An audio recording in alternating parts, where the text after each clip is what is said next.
Hi friends, మీరు చూస్తున్నది English Paradise YouTube channel. నేను మీ వేణు. ఈ వీడియోలో మీరు ఏం నేర్చుకోబోతున్నారంటే English literary movements a quick view. So ఈ వీడియోలో మీరు ఇంగ్లీష్ లిటరేచర్లో ఉన్న మూమెంట్స్ గురించి నేర్చుకోబోతున్నారు. అది ఎలా నేర్చుకోబోతున్నారంటే చాలా తక్కువ టైంలోనే ఎక్కువ ఇన్ఫర్మేషన్ తెలుసుకోబోతున్నారు ఈ వీడియోలో. సో ఈ వీడియోలోకి వెళ్ళడానికి ముందు మీరేం చేయాలి అంటే ఫస్ట్ టైం కనుక నా యూట్యూబ్ ఛానల్ కనుక మీరు చూస్తున్నట్టయితే ఇప్పుడే సబ్స్క్రైబ్ చేసుకోండి. ఎందుకంటే ఇలాంటి మరిన్ని ఎడ్యుకేషనల్ వీడియోస్ కోసం మీరు నా యూట్యూబ్ ఛానల్ని తప్పక సబ్స్క్రైబ్ చేసుకోండి. అలాగే నేను ఒక విషయం మీకు చెప్పదలుచుకున్నాను. ఎవరైతే ఎంఏ ఇంగ్లీష్ ఎంట్రన్స్ ఎగ్జామ్కి ప్రిపేర్ అవుతున్నారో సో వాళ్ళకి ఒక గుడ్ న్యూస్ ఏంటంటే నేను ఎవరైతే నా యూట్యూబ్ ఛానల్ని ఫాలో అవుతున్నారో, నా మెటీరియల్ కోసం రిక్వెస్ట్ చేశారో, నా యూట్యూబ్ ఛానల్ని ఎవరైతే సపోర్ట్ చేస్తున్నారో వాళ్ళు కనుక నా యూట్యూబ్ ఛానల్ సబ్స్క్రైబర్స్ కానివ్వండి, నా యూట్యూబ్ ఛానల్కి సంబంధించిన మెటీరియల్ ఎవరైనా రిక్వెస్ట్ చేసిన వాళ్ళు కానీ, నా యూట్యూబ్ ఛానల్కి సపోర్ట్ ఎవరైతే చేస్తున్నారో వాళ్ళు ఎంఏ ఇంగ్లీష్ ఎంట్రన్స్ ఎగ్జామ్లో ఏ క్యాంపస్లో అయినా సీటు సంపాదిస్తే నేను వాళ్ళకి సర్ప్రైజ్ గిఫ్ట్ ఒకటి ఇవ్వబోతున్నాను.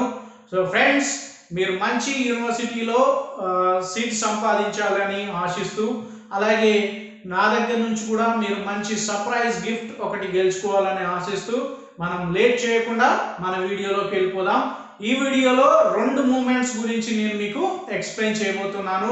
అదేంటంటే రొమాంటిసిజం అండ్ మోడర్నిజం. రైట్, ఈ రెండు గురించి మనం ఇప్పుడు నేర్చుకోబోతున్నాం. రైట్, ఫస్ట్ చూద్దాం రొమాంటిసిజం. ఈ మూమెంట్ యొక్క పీరియడ్ ఏంటి అంటే 1798 టు 1832. రొమాంటిసిజం యొక్క పీరియడ్ ఏంటి అంటే 1798 నుంచి 1832 వరకు ఉన్న దాన్ని రొమాంటిక్ మూమెంట్ రొమాంటిసిజం అని అనడం జరుగుతుంది. సో దీనికి ఈ రొమాంటిసిజం లేదా రొమాంటిక్ మూమెంట్ కి సంబంధించి ఏమేమి ఉన్నాయి, క్యారెక్టరిస్టిక్స్ ఏంటి అనేది మనం ఇప్పుడు చూద్దాం. A literary and artistic movement that reacted against restraint and universalism of the enlightenment. Romantics celebrate spontaneity, imagination, subjectivity and purity of nature.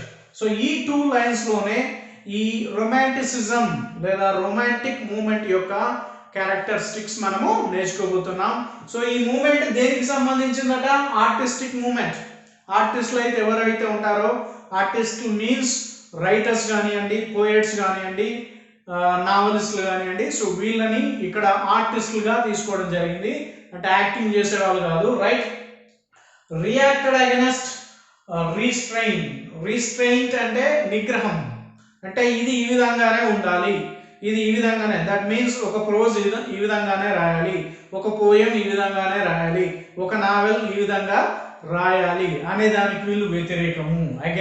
Against అంటే వ్యతిరేకము. వీళ్ళు దేనికి వ్యతిరేకమట? రీస్ట్రెయింట్ అంటే నిగ్రహం కలిగి, దట్ మీన్స్ ప్రోజ్ ఇలానే రాయాలి, as per rules and regulations పాటిస్తూ రాయాలి. పోయమ్స్ కూడా రూల్స్ అండ్ రెగ్యులేషన్స్ ఫాలో అవుతూ రాయాలి. నావల్స్ కూడా రూల్స్ అండ్ రెగ్యులేషన్స్ ఫాలో అవుతూ రాయాలనే దానికి వీళ్ళు వ్యతిరేకం. ఎవరు? రొమాంటిక్ రైటర్స్ కానీ, పోయట్స్ కానీ, నావలిస్టులు కానీ దానికి వ్యతిరేకం. And universalism of enlightenment. Enlightenment means జ్ఞానోదయం. సో వీళ్ళు జ్ఞానోదయం. సో వాళ్ళకైతే ఏది జ్ఞానోదయం అయిందో, వాళ్ళు ఏ జ్ఞానం అయితే తెలుసుకున్నారో, ఏ నాలెడ్జ్ అయితే వాళ్ళు నేర్చుకున్నారో, సో దాన్ని వాళ్ళు వాళ్ళ వర్క్స్లలో చూపెడతారు. ఈ రొమాంటిక్స్ అంటే సింపుల్ గా చెప్పాలి అంటే వీళ్ళు రూల్స్ అండ్ రెగ్యులేషన్స్ కి అగైనెస్ట్. సో వాళ్ళ హృదయాలలో ఏదైతే వస్తుందో, ఆలోచన ఏ విధంగా వస్తుందో దాన్నే వాళ్ళు వర్క్ లో పెడతారు, అంటే వాళ్ళు రాసే రచనలలో పెడతారు. సో ఎన్లైట్మెంట్ మీన్స్ జ్ఞానోదయం. Right, so romantics celebrate. So ఈ రొమాంటిక్ రైటర్స్ కానీ, పోయట్స్ కానివ్వండి, నావలిస్టులు కానివ్వండి, సో వీళ్ళ వర్క్స్ లో ఏమేమి కనిపిస్తుందట? ఇది చాలా ఇంపార్టెంట్, గుర్తుపెట్టుకోండి. So romantic writers, poets and novelist వాళ్ళ రచనలలో లేదా వాళ్ళ వర్క్స్ లలో ఏది కనిపిస్తుందంటే స్పాంటేనిటీ అంటే సో అకస్మాత్తుగా, స్పాంటేనిటీ మీన్స్ అకస్మాత్తుగా. అంటే ఫర్ ఎగ్జాంపుల్ ఒక పోయం తీసుకోవచ్చు మనకి, డాఫోడిల్స్. అవి ఎల్లో కలర్ ఫ్లవర్స్, కొంచెం కాడగా ఉండి daffodils, yellow flower yellow colour flowers అన్నమాట. వాటిని చూడగానే డాఫోడిల్స్ రాసేసిండు పోయిట్. ఒక పువ్వును చూసి పోయం రాసేసారు. That's called spontaneity. అంటే వాళ్ళకి నేచర్లో ఏది కనిపించినా, వాళ్ళకి ఏది రాయాలనుకున్నా ఆన్ ద స్పాట్ రాసేస్తారు. That's called spontaneity. ఇమాజినేషన్ అంటే ఊహించుకోవడం. What is the meaning of imagination? ఊహించుకోవడం. అంటే ఒక పోయిట్ ఊహించుకుంటాడు, లేదా ఒక రైటర్ ఊహించుకుంటాడు. సో ఊహించుకొని రాసేవాళ్ళు వీళ్ళు. సో వీళ్ళ రొమాంటిక్ రైటర్స్, పోయిట్స్, నావెలిస్ట్కి ఏమేమి ఉండేది అంటే, వాళ్ళ రైటింగ్స్లో వాళ్ళ క్వాలిటీ ఏంటంటే స్పాంటేనిటీ ఉంటుంది, ఆన్ ద స్పాట్ రాసేస్తారు వర్క్స్. తర్వాత ఇమాజినేషన్, బాగా ఊహాత్మకంగా ఉంటాయి వాళ్ళ యొక్క రచనలు, అంటే ఊహించి రాసినవని అర్థం అనమాట. నెక్స్ట్ సబ్జెక్టివిటీ అంటే ఇక్కడ ఏంటంటే వాళ్ళు ఏదైతే చెప్పదలుచుకున్నారో అది డైరెక్ట్గా చెప్పేస్తారు. There is no indirect way. So వాళ్ళు ఏ విషయాన్ని అయితే పర్ఫెక్ట్గా వాళ్ళు చెప్పదలుచుకున్నారో చెప్పేయడాన్ని సబ్జెక్టివిటీ ఇక్కడ మాత్రం, right. Next purity of nature. వీళ్ళ వర్క్స్లలో ఏది కనిపిస్తుందట? నేచర్ యొక్క ప్యూరిటీ కనిపిస్తుంది. ఎవరి వర్క్స్లలో? రొమాంటిక్ పోయట్స్ కానివ్వండి, రొమాంటిక్ రైటర్స్ కానివ్వండి, రొమాంటిక్ నావలిస్టులు కానివ్వండి, వీళ్ళ రచనలలో సబ్జెక్టివిటీ ఉంటుంది, స్పాంటేనిటీ ఉంటుంది, తర్వాత ఇమాజినేషన్ ఉంటుంది. బాగా ఇంపార్టెంట్ ఆస్పెక్ట్ ఏంటంటే purity of nature. So nature ఎంత ప్యూర్గా ఉంది అనేది, కలుషితం లేకుండా ఉంది, ప్యూర్గా ఉంది అనేది వాళ్ళ రచనల ద్వారా సో ప్యూరిటీ ఆఫ్ నేచర్ని వాళ్ళు చూపెట్టడం జరిగింది. So these are the characteristics of romantic period, right. So or romanticism. So ఈ రొమాంటిక్ పీరియడ్లో the best notable writers or poets. Notable writers కానీ పోయట్స్ కానీ ఎవరు అంటే జేన్ ఆస్టిన్, గుర్తుపెట్టుకోండి. Jane Austen, William Blake. Jane Austen ఏమో prose, William Blake poetry. Lord Byron, ఈయన కూడా పోయమ్స్ రాశాడు. ఎస్టీ కాలరిడ్జ్, తర్వాత John Keats, P B Shelley and William Wordsworth. So వీళ్ళు గనక మనకి గుర్తుకు రాగానే అది ఏ పీరియడ్ అని గుర్తుపెట్టుకోవాలి మనం? రొమాంటిక్ పీరియడ్ అని గుర్తుపెట్టుకోవాలి. మళ్ళీ ఒకసారి చెప్తున్నా చూడండి. Jane Austen, William Blake, Lord Byron, S T Coleridge, John Keats, P B Shelley and William Wordsworth. వీళ్ళు చాలా రచన చేశారు, చాలా ఫేమస్ కావడం జరిగింది. సో వీళ్ళు పోయమ్స్ రాశారు, ప్రోజ్ రాశారు and at the same time కొందరు నావలిస్టులు కూడా ఉండడం జరిగింది. ఇది రొమాంటిసిజం గురించి ఎక్స్ప్లెనేషన్. సో సెకండ్ వన్ చూద్దాం, మోడర్నిజం. సో ఈ మోడర్నిజం కవర్ అయిన పీరియడ్ ఏంటి అంటే 1890s to 1940s. 1890 నుంచి, అంటే పర్ఫెక్ట్గా చెప్పలేదు, 1890s, 1890 తర్వాత 91 కానీ 92 కానీ అట్లా అనమాట. అక్కడి నుంచి ఎప్పటి వరకు ఉంది మోడర్నిజం అంటే 1940s, 1940 వరకు, 41, 42 ఆ విధంగా ఉందన్నమాట. దాని పీరియడ్ మోడర్నిజం పీరియడ్ ఏంటి? 1890s and 1940s. సో దీని గురించి చూద్దాం. ఈ పీరియడ్ లో ఈ మోడర్నిజం లో ఏముంటుందంటే that provide radical breaks with traditional modes of western thought, religion, social conventions and morality. So వీళ్ళు ఏం చేశారంట? బ్రేక్ చేశారట. సో ఎవరైతే మోడర్నిజానికి లేదా మోడర్న్ రైటర్స్ కానీ, పోయట్స్ కానీ, నావలిస్టులు కానీ, ప్లే రైట్ కానివ్వండి, సో వీళ్ళు ఏం బ్రేక్ చేశారట? రాడికల్ అంటే మూలానికి తగినది, అంటే మూలము అని అర్థము. రాడికల్ అంటే ఇక్కడ అర్థం ఏంటి? మూలము. సో ఇంతకుముందు ఉన్న మూలాలు ఉన్నాయి కదా, ప్రోజ్ కానీ, పోయట్రీ కానీ, నావెల్ కానీ, డ్రామా కానీ, తర్వాత ఇంకా ప్లే కానీ, సో వాటికి కొన్ని మూలాలు ఉన్నాయి. సో అంటే ఇవి పుట్టిన ఆరిజిన్స్ ఉంటాయి కదా, సో వాటిని వీళ్ళు బ్రేక్ చేశారట. సో ఆ మూలాలని వీళ్ళు బ్రేక్ చేశారు. ఎవరైతే మోడర్న్ రైటర్స్ ఉన్నారో వాళ్ళు బ్రేక్ చేశారు. సో దేంతో బ్రేక్ చేశారట? ట్రెడిషనల్ మోడ్స్, సాంప్రదాయ పద్ధతుల ద్వారా. సో ఈ మోడర్న్ పోయట్స్, మోడర్న్ రైటర్స్ కున్న సాంప్రదాయ పద్ధతులు ఏంటట చూద్దాం. వెస్ట్రన్ వేరే దేశాలకు సంబంధించిన థాట్స్, ఆలోచనలు, రిలీజియన్, మతపరమైన థాట్స్ వాళ్ళ మతపరమైన విషయాలు, సోషల్ కన్వెన్షన్స్, సోషల్ అంటే సమాజపరమైన, కన్వెన్షన్స్ అంటే సమావేశం, అంటే సమాజపరమైన సమావేశాలకు సంబంధించి, అంటే ఓవరాల్గా వరల్డ్లో దేని గురించి ఎక్కువ సమావేశాలు జరుగుతున్నాయి, సో రిలీజియన్ ఏంటి ఓవరాల్ వరల్డ్లో, తర్వాత వేరే దేశంలో ఎలాంటి ఐడియాస్, కొత్త కొత్త ఆలోచనలు ఎలా వస్తున్నాయి, తర్వాత అండ్ మొరాలిటీ, మొరాలిటీ అంటే నైతికత, సో ఏది కరెక్ట్ ఏది తప్పు అనేది తెలిసి ఉండడం మనం, దట్స్ కాల్డ్ మొరాలిటీ, నైతికత, నైతిక విలువ అని అంటారు తెలుగులో.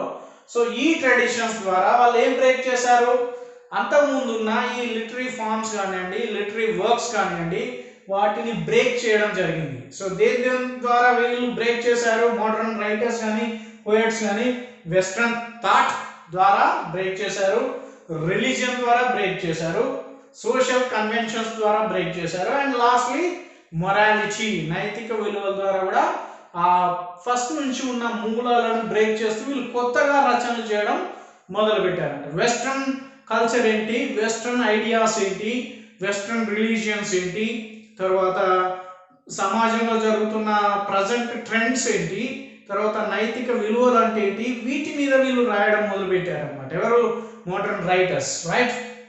ఈ మోడర్నిజంలో లేదా మోడర్న్ పీరియడ్లో మేజర్ థీమ్స్ ఏంటి, వాళ్ళ యొక్క థీమ్ ఏంటి ఆ పీరియడ్ లేదా మోడర్న్ ఏంటిది అది మోడర్నిజం యొక్క థీమ్ ఏంటి అంటే the attack on notions of hierarchy.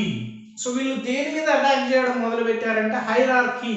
So అంటే ఒక కాలానుక్రమంగా అది ఏమంటారు, తాత ముత్తాతల నుంచి వస్తుంది, లేదా మా కుటుంబ ఆచారంగా వస్తుంది, లేదా ఒక పద్ధతిలాగా అది అలాగే వస్తుంది. సో ఇలాంటివి వీళ్ళు బ్రేక్ చేశారు, హైరార్కీని వీళ్ళు బ్రేక్ చేయడం జరిగింది. ఈ మోడర్నిజంలో వీళ్ళ బెస్ట్ లేదా వీళ్ళ థీమ్, మెయిన్ థీమ్ ఏంటంటే హైరార్కీని బ్రేక్ చేయడం, అది అనమాట. నెక్స్ట్ ఇందులో ఈ మోడర్నిజంలో కొత్త ఫార్మ్స్ కూడా వచ్చాయి. అందులో మెయిన్ ఎగ్జాంపుల్ ఏంటంటే stream of consciousness. Stream of consciousness novels చాలా ఉన్నాయి. సో ఈ మోడర్నిజంలో కొత్త ఫార్మ్స్ కూడా డెవలప్ కావడం జరిగింది. అంతకుముందు ఉన్న లిటరీ ఫార్మ్స్ కంటే ఇది కూడా కొత్త రకమైన లిటరీ ఫార్మ్స్ రావడం జరిగింది. అందులో బెస్ట్ ఎగ్జాంపుల్ ఏంటంటే స్ట్రీమ్ ఆఫ్ కాన్షియస్నెస్. ఓకేనా, దాంతోపాటు ఇంకేం వీళ్ళు చెప్పడం జరిగిందంటే the existence of Nobel objective relativity. అంతకుముందు సబ్జెక్టివే ఉండేది. సో వర్క్స్లలో ఎక్కువ సబ్జెక్టివ్ని, అంటే వాళ్ళు ఏం తెలుసుకున్నారో పర్ఫెక్ట్గా చెప్పేవారు. So that's called subjectivity. So వీళ్ళేం డెవలప్ చేశారంటే ఆబ్జెక్టివ్ రిలేటివిటీ.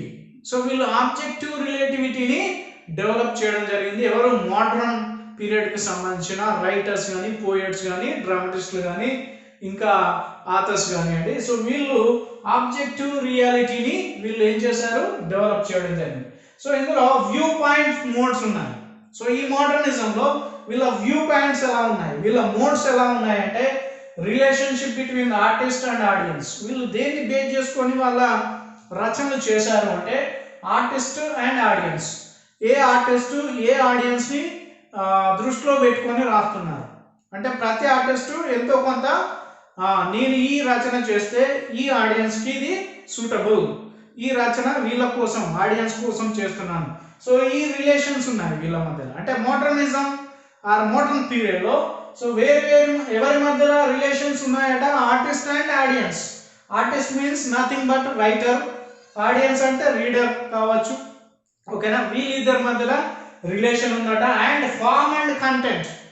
సో అది ఎలా రాస్తున్నారు అనేది ఫామ్, కంటెంట్ అంటే అందులో ఉన్న విషయం ఏంటి, ఆ రచనలో ఉన్న విషయం ఏంటి అనేది నథింగ్ బట్ కంటెంట్. సో కాబట్టి ఏ ఫామ్లో రాస్తున్నారు, ఏ కంటెంట్ రాస్తున్నారు, ఫామ్ అండ్ కంటెంట్ మధ్యలో రిలేషన్ ఉంది ఈ పీరియడ్లో లేదా మోడర్నిజంలో.